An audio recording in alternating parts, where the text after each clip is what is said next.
Good. Call the meeting to order, pledge allegiance to the flag.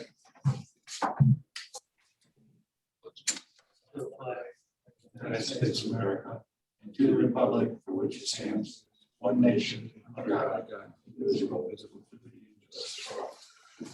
Okay, roll call. Mr. Bordenero, Here. Mr. Fernandez, Here. Mr. Grady, Here. Mr. Holmes, Here. Mr. Lamaglio, Here. Mr. Paradis. Here. You have a quorum. Thank you. Approval of the minutes. Let's approve April 20th and April 28th. Oh, we have public comments? No. I skipped right over that. Let's approve minutes. Let's approve, let me shut my phone off. Let's approve the minutes for April 20th, 2021 and April 28th. I have a motion, please. Make a motion to approve the minutes of April 20th regular meeting. Second. Discussion. All in favor? Aye. Make a motion to approve the minutes of the April 28th special budget meeting. Second. Discussion. All in favor? Excellent. Okay, let's do new business. Jerry, it's all yours. Move to appropriate $159,000 from the general fund refund of expenditures revenue account to the general fund HVAC Willard, $26,000, HVAC Griswold, $75,000, HVAC Hubbard, $58,000 accounts. I have a second. Second. Discussion. All in favor? Aye. Two. Move to approve the transfer of $11,000 from the townwide repairs account and $10,000 from the dam EAPs account to the transfers to other funds account while in the general fund to fund Scalise Field restroom renovations. I have a second. Second. Discussion. Nobody? All in favor? Aye. Three. Kevin, before I read the motion, it doesn't say what fund this number 3 is in. Sorry, it's in the capital non-recurring fund. Move to approve the transfer of $15,000 from the golf course tractor backhoe account to the golf course parts account in the CNR fund to provide funding to rebuild the current golf course backhoe. Second. Discussion. All in favor? Oh, back on that. Okay, I need to add something else. I want to add to the agenda. Board of Education. 1% account, 2% account. So could I have a motion to add something to the agenda? Number 4.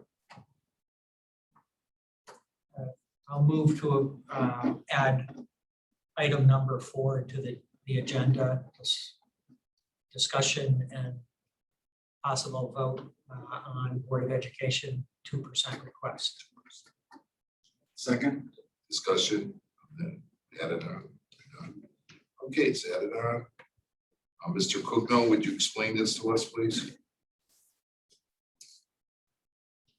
Should there be a motion first? Okay, yeah, okay. Or Hold should on. there just Hold be on, a Jeff. No, discussion? let's have Mr. Cookno. What would the Well, you, process? you added it on, Yeah, so now what you should do is you should make the motion Yeah. to approve that's what I a said. second, and then you would Okay. ask for discussion. Can I have a motion? Move to approve the Board of Education fiscal year 2021 2% request to transfer $400,000 from the education payroll account in the general fund to the unexpended education fund and the capital non-recurring fund. Can I have a second? Second. Can I have a discussion? Mr. Cookno? Good evening, board members. How are you? Thank you very much for taking this up this evening. I know that Kevin Delaney and I have had a conversation as early as this morning regarding this. You can see that last night at the Board of Education meeting, the Board of Ed actually handled a couple things that were, I think, pretty important to the Board of Finance. One is the one you have in front of you, and the other, just for information purposes, it passed the resolution to accept the Berlin High School project as completed. So we were doing a number of things last night, which we've been talking about for a while. The one you have in front of you now is similar to what we did last year. This being some things the same, some things a little different. We've had the ability to have some specific savings this year that we can delineate from our budget earlier than usual of end of year funds because of the savings on COVID. And what I mean by savings of COVID is that we have not operated at full capacity in a number of situations that we had budgeted for over a year ago, not knowing that certainly COVID was going to strike. And so we had a budget that had operational funds in it in our operating budget that we didn't have to use.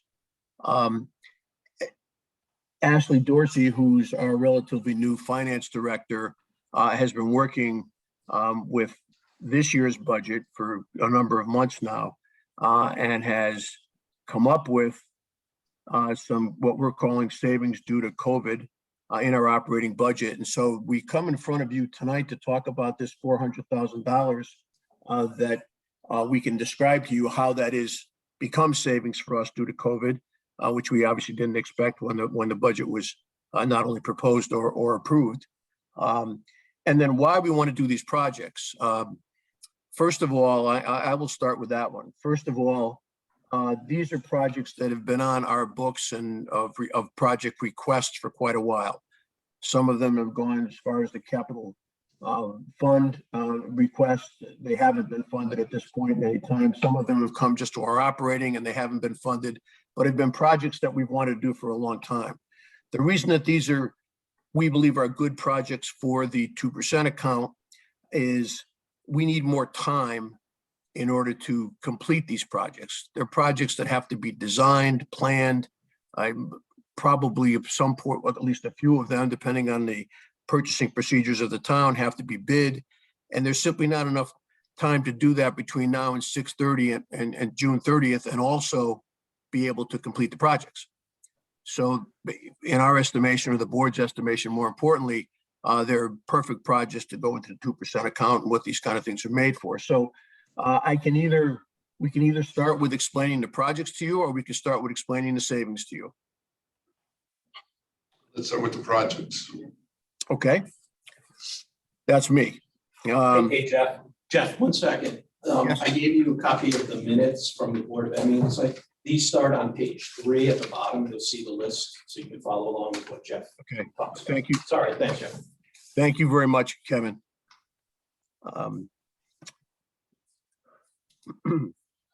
First one is, and I think yours go in the same order as mine. I have a worksheet that Ashley worked up, and so mine may not be in the same order. The first one I have is the Hubbard Elementary School classroom storage, which is we have in there for $50,000. This is one that Hubbard's been asking for a long while. Hubbard's the only school that in their minor grades, the first 2 or 3 grades, don't have any area for storage for students, books, coats, etc. when they come to school, and it's always been a problem. As a matter of fact, last year, COVID was even worse because we have to keep everything separate naturally, and we had to buy bags for them to hang on hooks to see that their stuff was at least kept in some order. So we've been trying to get what most of the teachers called cubbies built into a number of classrooms. They are the kind of things that actually get custom built for the classes because each class is set up differently. You can't, I thought when we started with this, we could just buy something that might handle this and be, pre-built. But I was told very quickly by the people that run the school and also by the people that design these things, that that's not possible to put into the classroom. So these things get designed, they get custom built, and they get installed. It's something that is very important for the principal and the teachers at Hubbard. So that's the first project. And again, I don't believe this is something we can get done by June 30th. We hope to start these projects early. I should say this, we're coming to you a month and a half earlier than the end of the year, simply to buy time on all of these projects so we can get them done in the summer. That's the reason you're seeing this now rather than at the end of the year. So Hubbard Elementary School is one. The second one I have on my list is additional funding for the rooftop units at McGee. You may remember last year, we asked to have put in the 2% account and you folks approved a total of 375,000, but a total of, I believe it was 150 for the, Ashley, is that the 225 one? Which was the amount for the rooftop units? I think it was a total of 225 for the rooftop units From last year, from last year's. Yes, Yes, it is 225. thank you, Kevin. I don't have that sheet in front of me. So we asked for 225, which was approved by you folks. Of course, like last year, we did it at the end of the year. The facility department didn't have enough time naturally to design this, put it together, put it out to bid and get it done last summer. So they're going to be doing it this coming summer. But in speaking to Doug Solik just recently, he said, Jeff, the estimate that the facilities department had provided for a couple of years for these rooftop units was not enough. So he's saying if there's any possibility, since you're going back to ask for 2% money, if you get us another $25,000, that would be very helpful. So we obviously added that to our list. So you guys have already approved this project. This is just additional money that they're believing because of the way the costs are coming now that they may need to finish the project. So that's number two. The second one. I got a question. Yep. Is the project started, done, not started? I'm very confused. No, okay. The project for the rooftop units has been designed, I understand, from Doug. I actually thought Doug was going to be here tonight. He said he would try to make. He is on. He's on. Doug, are you Doug, on? can you address where we are with the project? Sure. Can everybody hear okay? Oh, perfect. There you go. Sure. Yeah. What initially happened was the 225 was the cost to purchase and replace one of two units. The proposal we got from the manufacturer for direct replacement will allow us to purchase two of the needed units because the funding for the second unit was not included in this year's budget or this coming year's budget. So the thought was that we'd buy the two units because we're just shy of enough funding to purchase two units direct replacements from the manufacturer. And then we would secure additional funding to replace them. The lead time is 4 to 6 months. So we're going to miss construction for this summer, but we're going to purchase them, get them here in our possession and begin the plans to replace them at a later date. So Doug, this additional 25,000 allows the purchase of the two units from the 2% fund last year. The 25,000 allows for the installation of both units subsequent, and probably next summer. No, the proposal we received from the manufacturer for the direct replacement units from the distributor is 240,000. And that was as of March of this year. So the 25,000 will cover the shortfall to purchase and ship the units here. It'll leave us a little bit more money for partial replacement and some labor, but we'll have to still come up with funding to finish the replacements of them. How much are we talking? Don't have that number for you yet. We're going to try to do as much as we can in-house with direct relations with our contractors that can support us. So the town would act as the general contractor. It'll save us substantially versus putting it out as a bid package. So we're trying to take that approach to do both units with the funding we have available. But Doug, the 2% fund was to replace unit one. You're getting funding to buy two units. And now, right, correct? Correct. So you actually get both of the, you'd actually be funding purchase of both of the units. And then we would have to use some of this extra money Towards labor and either operating funds in the next fiscal year, or if there's surplus funds from the town side this year that we could dedicate to install. But in the process, instead of doing just one, buy and install, the money would be used to buy both units and then install subsequently. Is that correct, Doug? Correct. So you're actually getting both units replaced for slightly more than what was originally put in the 2% fund at the end of FY20. I was confused. Thanks, Doug.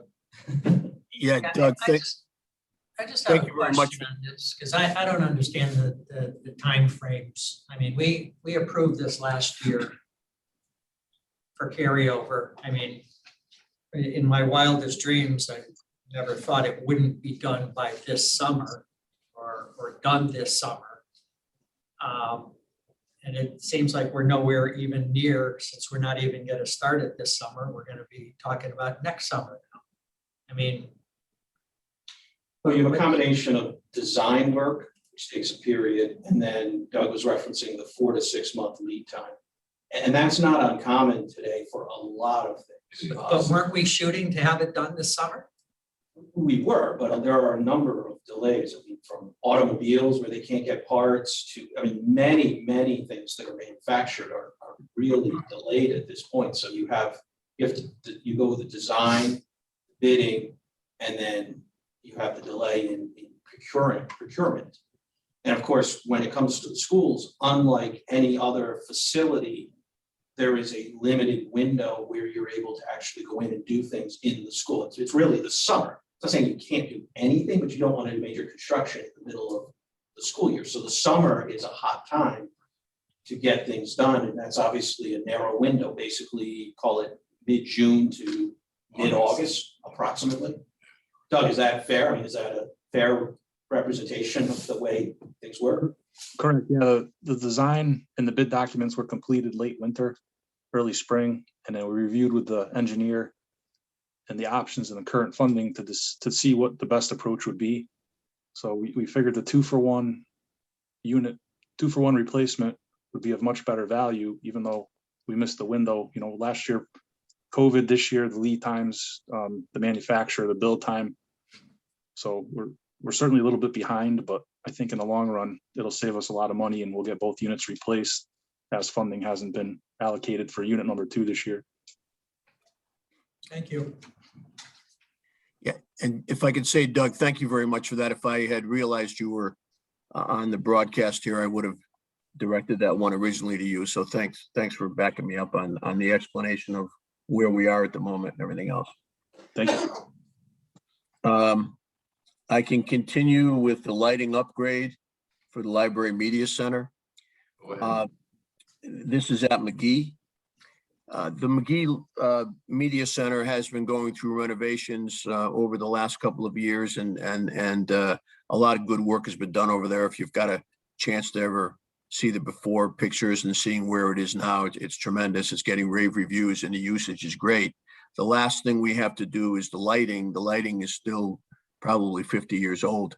You know, to match what we have there and the ability to show off that showpiece for McGee, and also to have the students and the classes be able to use it correctly, we want to put modern lighting in it. Danielle Salino, who's the director of the Library Media Center, has been pushing for this for a while, and we got some information put together earlier in the year. We thought it would be a job that would maybe be in the $50,000 or $60,000 range. So we budgeted in our preliminary list about $60,000. Well, we engaged some planners and so on and so forth. And lo and behold, in order to finish what we needed to do and have it designed as we'd like and have it end up as we'd like, including acoustics and lighting and everything else, it's an additional $150,000. The Board of Ed believes this is important, believes it's a very good use of these funds. Again, we have the funds in COVID savings, which we didn't expect. And what we're anticipating is, if you approve it, having the money go over to the town facilities and then put this into final design, bid if necessary, and go forward. We are hoping that this will in fact be done. And it seems, in talking to the vendors that we've spoken to, lighting vendors and so on and so forth, this would be done this summer. So that will finish off the Library Media Center, which I said we've been trying to do for years. I have a question on that one. Yep. What was it, a meeting or so ago, we did some kind of a lighting bond authorization for buildings? Yes. How do you know how this interacts with that bond authorization? We are looking at whole building upgrades. So this, I don't know all of the details of this, but this would be specific to just that part of McGee. So this would be more of a specialty lighting, whereas the other is more energy efficient, standard across the board lighting. I mean, I'll defer to Doug, because Doug's very involved in both of them. Doug, how would this compare? The lighting we talked about was, we're going forward with BHS next week. So that would be the overall lighting upgrade project versus this at McGee. Yes, correct. As mentioned, this is more of a specialty project, so the Eversource incentives and the programs that we're looking at utilizing for the high school encumbers the whole building, where this, as you mentioned, is a specialty project. We would still receive the incentives for the purchase of the lights, but to include this into that scope of energy upgrade project, because of the acoustical ceiling work and the other work involved, it kind of backs it away from coming in just to do a lighting retrofit upgrade. So, but we will still see the incentives from the materials that qualify. And then, Mr. Paradis, to your point, if the high school is approved and is completed with that authorization, we would look to then move to, I think, the middle school and some of the other larger consumers of electricity throughout town for LED upgrades. But the high school is the biggest user right now, so we want to take advantage of the incentives that are soon to expire through Eversource, and try to get the high school done this summer. Okay, thank you. I just wanted to make sure that there wasn't an overlap of the authorizations. Thank you. The next thing is listed on my list is removal of retaining wall and repaving and doing some concrete work out at the entrance to McGee. The entrance to McGee. If you can picture the front area and the front plaza of McGee, it has a rectangular retaining wall that's built with block and some other materials and is filled with dirt and used to be, I guess, either a garden of some form or fashion years back. It is still there. It is falling apart. It's, from what I hear from the principal and the security group, that it's a safety hazard because the kids, it's where they wait for the bus. It's where they, jump on it, skateboard on it, and are on it, which it shouldn't really be, stepped on at all. And Sal Urso, the principal, has been asking for a number of years now just to have this removed. Well, it's a concrete job. I mean, it's not something you can just pick up and get out of there and then repair. So it's a rather sizable project in front of the school. So we've got an estimate and want to take that out of there. We will clear the retaining wall. We will repave the area under it, and it'll just be a flat plaza like it was supposed to be before the retaining wall is put there. So it's not a huge expense, but it's an important one. But more importantly, it's one that we can't just get done while school is in. We have to plan it appropriately, and anybody that knows anything about demolition and repaving or concrete or whatever they're going to go back in with, you've got to get in a line to get this material. So we thought it was a good thing to put in a 2% account so it could be done, not finished by 6/30 this year, but finished after that. It'll be a great upgrade, safety and otherwise, to the front of McGee. The last one is a project that Steve Wood has put in front of the Capital Management Committee for a couple of years, and never quite get to the point of getting funded. But some of you may recall discussions about the concrete in front of Willard, whether it be the sidewalks, which of course hold up the roof there, the stairs going down to the lower parking lot, the loading dock. Some of it's closed off, some of it's crumbling. It's not safe, and we've been wanting to redo it for a while. It's always problematic from a logistics standpoint because you need a lot of time to do this, and you certainly can't have anybody using the front of the school. We have coupled that project with the repaving of if you're staring at Willard School, the playground that's on the left-hand side on the side of the school, with the paving is very bad there. We want to have it redone. Same thing, obviously, for the children to use it for safety purposes, and also restripe it and rehab the basketball courts out there. So it's one project for Willard, but it all has to do with site work. Steve Wood has got quotes on this stuff. He's given us the estimate and believes he can get it all done for the $150,000. And if we start early, and this is what one of the reasons we wanted to get this to you folks earlier, if we start early enough for him to be able to get in line to get the material and also do what he's got to do to bid it and get contractors in on time, we believe it'll be done this summer, probably near the end of the summer, and would be ready for the kids to go back to school. We do, just before a question comes up, obviously some portion of the time during the summer, the front of Willard would be closed off. If you can picture Willard at the lower parking lot, we have other ways to bring summer school kids into the building, et cetera, from the lower parking lot around the side entrances. So even though the front will be a construction site for at least a little bit, we're in checking with not only security, but also the summer school people. We still have the ability to get everybody in and out of there safely. So those are the projects. They're all very timely. They're all very needed. The Board of Ed was very happy to have these put in front of them and had some manner in which to get them done, which is why the 2% account is, as far as we're concerned, a great manner in which to use in this case.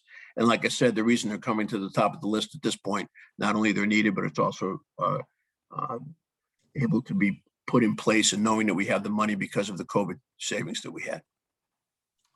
Okay, thank you. Do you have any questions? Just gonna tell us about the savings. Oh, you wanted, okay, what Ashley. Ashley, can you tell us about the savings? Sure. I hope everyone's doing well tonight. There are 3 areas in the budget where we have identified COVID-related savings. Those areas are contracted services, non-certified staff salaries, and transportation. Contracted services houses the accounts for the athletic department. Fall and winter sports did not have a traditional season, and that there were reductions to game schedules. The actual expenditures for officials and transportation were reduced, resulting in a $43,000 savings to the district. We also saw a significant reduction in our substitute teaching lines. In a normal operating year, the district expends approximately $15,000 per pay period or more for substitutes. This year, we have experienced a lower job acceptance rate for our per diem assignments. Vacancies as a result were filled internally with little additional expenses to the district. COVID-related savings in this category is $267,000. The last area we identified for COVID-related savings is in our transportation line. The district held 17 remote learning days throughout the school year. Our contracted daily rate is established under the assumption the contractor is providing services for 180 days. For those 17 remote days where the Berlin Public Schools did not require transportation services, we negotiated a percentage off of the daily rate for both bus and van transportation, which produced a savings of about $90,000. So that's the source of the savings, and we look forward to your support in some of these projects. And if you have any questions, just let me know. Thank you. So do we have any questions? Anybody have any questions here? Okay, so we have a motion, we have a second, am I correct? All in favor? Aye. Aye. Got it. I was on mute. That was an aye. You got that, Dana? We thank you very much on behalf of the Board of Ed. Appreciate your cooperation and certainly consideration for these things. It's a great way, as far as we're concerned, to show collaboration between everybody here. And these projects people are going to love. They're going to be running parades for us. They've wanted them for a long while. So thank you very much. Thank you all 3 for joining tonight. Thank you for coming. Thank you on behalf of Department 61. Thank Finance you. Director, oops, sorry. Finance Director update, just a couple of things. One, just to highlight, we did get the last tranche, the 50% piece of education cost sharing from the state. So we did receive that final piece. So that's good news. We are seeing some increases in the health insurance costs, but we are able to absorb those. So we're in good shape there. I forget, Did the amount that came in, did it match the budget or had? It's actually we have a slightly difference? ahead of budget. Yeah, because the budget, the state budget wasn't quite finalized Right. whether they approved ours. I guess along those lines, the budget that was just adopted for FY '22 used the governor's number, which was flat funding. The Appropriations Committee and the legislature did propose reducing, so there is a gap element there in the budget that was just adopted. However, that is largely offset by private school reimbursement from the state, which is volatile, and we don't budget for that. And the Appropriations Committee has put that money in there. Additionally, the state is proposing a new pilot program, payment in lieu of taxes, which would result in no less than what any community received, and many would receive more, including Berlin. So if you take a look at what the governor proposed and what we have in our budget versus what the appropriation has put out, it's a $12,000 shortfall. The Appropriations Committee net for intergovernmental aid is $12,000 less. In a almost $94 million budget, I don't think that's anything to be alarmed about. So I think we're in good shape. It's also the Appropriations Committee coming out. The governor has some different ideas, and ultimately the final budget, I'm sure, will be something different than either one brought forward. So I think we're okay. I let you know, as far as insurance, one other thing, we did purchase a standalone cyber insurance policy that carries $3 million of coverage for both the town and the Board of Ed each. Covers a variety of cybersecurity items, ransomware, but also all of the other types of things you would think of. The reason we purchased it is Kerma, who is our insurance provider. They are no longer providing cyber insurance as part of their umbrella coverage, so everybody has to purchase it separately. Kerma did have an alternative that we could buy standalone. We actually engaged a different group to go out and see if they could find better rates for us. Not surprisingly, cyber insurance is not something many insurance carriers are quoting today. We did get some quotes, we got better rates, so we're actually getting more coverage for $8,000 more in premium and $25,000 less in retainage or our piece should there be an incident. So we actually have more coverage. We hold less responsibility on any claim, and it was actually only $8,000 more to go from 1 million to 3 million of coverage each. I just bought one myself. So we're doing that. We use the general insurance fund money, so there's no additional funding required. That's part of the reason we have this. We will also be purchasing a standalone pollution policy because that again is Kerma was dropped by the carrier, so we have to get our own. Fortunately, I think you're probably all aware, not only 889, but Newman property and several other brownfield properties we have in town. Pollution insurance is a valuable piece of insurance for anyone. We're probably looking, call it $20,000 to $30,000 for that. So you're not talking massive payouts, but we are taking care of that. The only other thing I'll draw your attention to is on the risks and opportunities. I pulled off the ARPA, the American Recovery Grant money, as well as the town and the county piece. I am proposing to actually take that money into the capital project fund rather than the general fund. I spoke with our auditors, and the plan is to actually record that as unearned revenue. So it's not going to affect our fund balance at all. And they are actually recommending to their other communities as well that we not take it into the general fund. I'm not sure if you had an opportunity to look at the sheets beforehand, but the preliminary numbers, even though the guidance came out yesterday from the Treasury, the final numbers for us, for communities less than 50,000 people, and for the county breakdown from the state are due out over the next several days. So these are all still preliminary. But if you put the county number and the town number, if they're close, it's $5,981,000 spread between FY21 and FY22. That's a substantial amount of money that would create considerable noise in the general fund as it has to go in and out.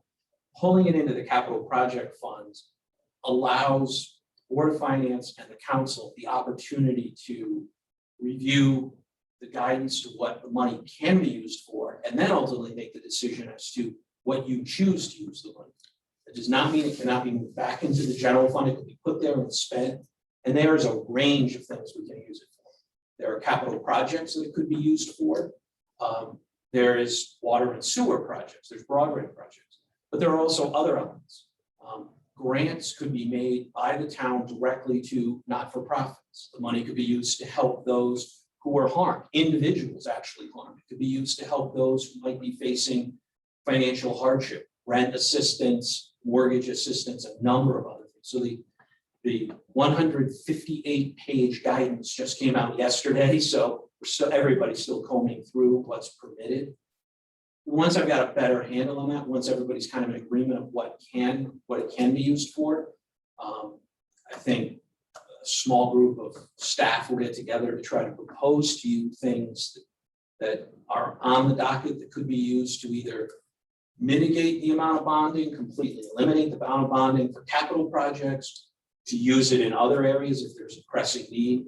But ultimately, it will result in both the town council and the Board of Finance deciding how best to use that money.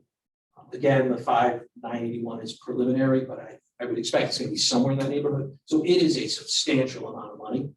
It has to be used by the end of 2024. So there is an end date, but it is not imminent. So that's why the proposal is to put it there and why I took it out of the risks and opportunities as offsetting the general fund. So I don't think we want that volatility in our general fund.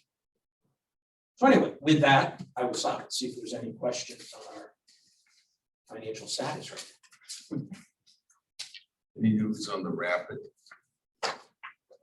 Ductwork, it is going to the council for approval next Tuesday. It will be on the agenda. Bids came in higher than expected. Probably everybody is aware of that happened. Small group of people went back and worked with the low bid vendor to figure out some things to adjust. You're looking at numbers somewhere between 800,000 and $1 million, depending on whether you factor in contingency. I wouldn't expect that we would run into a lot of contingent areas with that. The actual ductwork is there, you're wrapping it, but you always, on any kind of construction project, you want some contingency. So tomorrow we have a meeting to review the agenda, so I'll know better exactly what Doug's going in for, but we have the money in there, we left the money in the project fund. The great news, Jeff referenced it, and really the great news is the Board of Ed did agree to accept the project last night. I think that's conditioned on this happening, so the idea is that it's going to move forward. And I see no reason why, if everybody's in agreement to move forward, we have the funding, get it done, put the project behind us. And with that acceptance, we can now move forward on the process that I will admit will be a long process, of at least starting the audit process from the state to try to get the remaining money back. Jerry, how long could that take? 2 years? 10 years. 10 years? I've been told you should, they could take up to 6 months to get back to us for the information, which would then put us in line for the audit. Yeah. The audit itself, they've been running from the consultant we last talked to, well, the last time we talked about this with the consultant was about probably 9 to 12 months ago. At that time, they were running 2 to 3 years, but it could be longer to get out and do the audit. It used to be that if State Department of Education could not get to it within, I forget the time period, I think within a year, then the municipality had the option of hiring its own. And for a number of years, that caught things up quite a bit. A lot of people took advantage of that and had those audits done. But I haven't heard that they've authorized any of those in the last 5 years. Kevin, I have a question. Yeah. You mentioned before about some grants moving to another fund. Does that in any way impact the $700,000 that we had in our revenue estimates for next year's budget? I would take the FY21 money, the money that I expect within the next 4 weeks, I'm going to say roughly, and put that in the capital projects fund. The money that I expect to receive in FY22, I would take $700,000 and receive that into the general fund. That would cover what was in the budget. I don't expect to receive that until this time next year. So that also leaves you a window of determining if more money should come in. But that is the plan right now. One thing I will be working through, they have a formula in there for revenue declines. So we have a baseline of the last full fiscal year before the pandemic. And then we grow the revenue. You can either choose our 3-year average growth rate or 4.1%, which they have looked at nationally as the average growth rate. My preliminary numbers, 4.1 is actually a little higher than our revenue rate, but I'm going to go back and review those because certain things are and are not included. The revenue includes what you would expect, taxes as well as the fees we collect. It also includes intergovernmental revenue from the state, but not federal government. So basically the money we've received for coronavirus relief fund won't adversely impact. To the extent we've had a revenue decline, that money could be brought into the general fund to offset those revenue declines. And then the town has a lot more liberty of what to do with that money. And that gets reassessed December 31st of each year, even though the fiscal year ends. My first read through when they laid out how it's done and the example they used were consistent in saying you would look at it at 12/31. So you would essentially look at through 6/30 of 2019, which is the last full fiscal year before COVID, and then carry it forward at, let's just say 4.1% for 18 months. And that would be your assumed baseline revenue to be compared against 12/31/2020 actual revenue. And we'll go forward from there, see what we're able to do with that. But at almost $6 million, I don't expect us to come close to that number in a revenue loss. We wouldn't have been talking about the numbers we're talking about every month if we were seeing $6 million of a revenue hit. So I don't think we're going to be able to do that, use it that way. But there is some pretty wide leeway, it seems, as to what we're able to do with it. One thing for you to begin considering is PBC is going to come forward as you appropriated the money for the studies on the other 2 elementary schools. You could potentially put this money towards the HVAC upgrades at 3 elementary schools, potentially mitigate a substantial amount of bonding. I know it's not exciting, and saying interest you didn't pay doesn't resonate a lot versus paying for something or giving something. But if it is a project that the town intends to move forward on, mitigating $5 million bonding is not an insignificant item and carries with it presumably a 10-year annuity. If you were going to carry it for 10 years, that's $500,000 a year plus interest. That's, you know, at 2.3 billion of a grand list, you're just shy of $250,000. That's an annual annuity. That's not insignificant. Just something to start thinking about as we go forward. Yeah, because I think the other thing we still have to remember is they do still have the no supplant rules. Right. For, although they may have some of these more creative revenue loss items and some of these other things, we still can't just say, oh, we'll take our operating costs and not pay for it from, our funds this year. We still have to follow those rules. One more thing, how's that wash back? The one bid was returned. It was significantly higher than expected.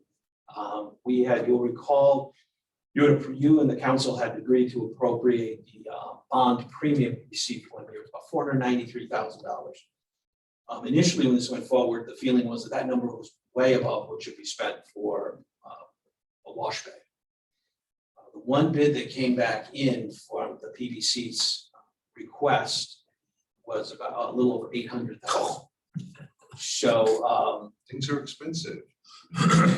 they're revisiting and looking at that. Doug, do you have anything else to add to that? I know you were involved. I know it's sitting with the PBC, but have you heard anything more recently on that? Yeah, correct. It's on their agenda for the next meeting to revisit and talk about the next steps. Mike has been working very hard with the bidders, the contractors, the PBC, so I think they'll have some updates at the next meeting. They know what the funding is that's available. I've read it, but I have to keep reading that many pages government detail. But I don't think there's any way to put something like this under the ARPA funds. And so, I mean, this would be a matter of either pulling from another project to go that high, bonding money, putting it in a budget. That's a substantial difference. This isn't a, 493 to 550. It was substantially higher. Charlie came up with a plan B, what is it, that I thought was a really cool idea. There is a private contractor in town that's getting ready to build their own automated truck wash. And we could work a deal with them to have the vehicles washed at that truck wash and pay them. They'll bring my trucks there too. Hey, We pay a fortune to have our trucks washed. I would My imagine, boss is crazy about it. We wash them like every other day. but there's an opportunity for probably more than one business in town that could do that. So that certainly would save the town a lot of money right there. And it is not uncommon for communities. I mean, our police cars, they take them to a car wash. Yeah, of course. It's not like the cops are sitting out there with a hose washing the car. Yeah, exactly. So it would not be unheard of. It's unusual for large highway vehicles just because, you can't take it down to the car wash next to Kensington Market and put it in there. But if they But this build one is, like this is that, supposed to be a dedicated Yeah. Truck wash for big trucks. which would be fantastic, especially if it's a town, it'd be And fantastic. he's building it, Yeah. Supposed to be building it in town. So, Be a real big bolt Dodge right there. Okay, anything else? Okay, let's move to adjourn. Move to adjourn. Second. Second. All in favor? Aye. Aye. hey, you're good with everything? You've heard everything today? You're good with all the votes and everything? I am good. Thank you very much. Okay. You just woke her up, Kevin.